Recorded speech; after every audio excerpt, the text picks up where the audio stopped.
Du beau monde du côté de l'équipe d'Amiens avec des anciens joueurs de Ligue 1 comme Matt Moussilou, Johan Oetker ou encore Romain Poyet. Les Luçonnais quant à eux étaient privés de Ruot et de Sissoko suspendus. Les Vendéens se procurent la première occasion avec une frappe de Delanoë non cadrée. 10e minute, énorme occasion pour Amiens. Moussilou part en profondeur, dribble Anthony Martin et n'a plus qu'à pousser le ballon dans le but vide, mais il trouve le petit filet extérieur. Un bon avertissement pour les Luçonnais qui repartent à l'attaque. Très bon ballon de Jean-Baptiste pour Abalil qui frappe. Le gardien amiénois est sur la trajectoire mais se troue complètement et Luçon ouvre le score après 12 minutes de jeu.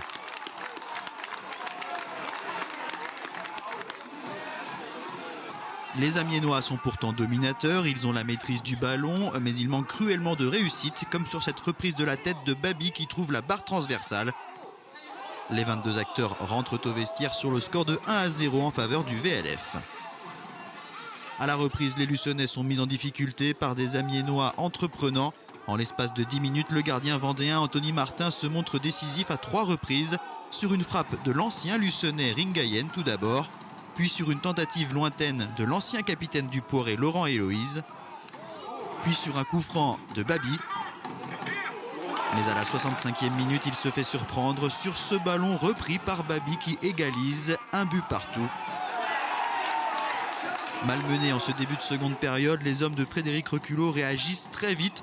1 minute seulement après l'égalisation, la passe en retrait de Delanoë trouve Johan Eman qui a pris de vitesse la défense amiénoise et redonne l'avantage à son équipe, 2-1. Il reste un peu plus de 20 minutes à jouer. Kifouetti a l'occasion de faire le break, mais le gardien d'Amiens s'interpose. Des Amiénois qui se procurent une dernière occasion sur coup franc, mais Marvin Baudry est contré par le défenseur luçonnais Antoine Jean-Baptiste.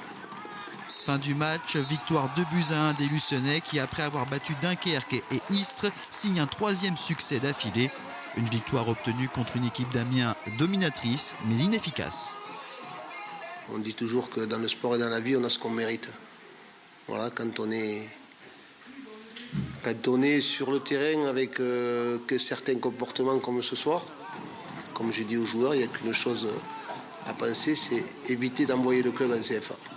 Entre Dunkerque, les buts encaissés contre Dunkerque, les buts encaissés le week-end dernier à Chambly ce soir, ça devient une vidéo gag.